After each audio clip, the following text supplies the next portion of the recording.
माननीय मुख्यमंत्री साहेब या सभेसाठी येणार आहेत. उदय सामंतजी येणार आहेत, रामदासजी आठवले येणार आहेत, वडगुटे साहेब येणार आहेत आणि सगळेच पक्षाचे तर सगळेच मान्यवर आमचे येणार आहेत.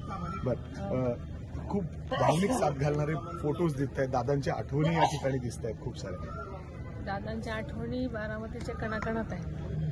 दाखवलं तरी तसं काही होणार नाही, कारण प्रत्येकाच्या मनात आणि बारामतीच्या प्रत्येक गोष्टीमध्ये दादांच्या आठवणी आहेत आणि त्या तुम्हाला लोकांच्या भावनांमधून कळतील सुद्धा. नेहमी पद्धत राहिलेली आहे पवार कुटुंबाची एक सांगता सभा बारामतीमध्ये घेण्याची. आणखी सुप्रियाताई देखील उपस्थित राहणार आहे अशी माहिती आहे. हो, सुप्रियाताई पण येणार आहे. सभेसाठी बरेच कुटुंबातले लोक पण येणार आहेत. शरद पवार साहेब सुद्धा येणार आहेत. त्यांच्या सध्या प्रकृती त्यांची बरी नाही असं कळतंय, त्याच्यामुळे मला काय अजून त्यांचा निरोप नाही, पण सुप्रियाताई नक्की येणार.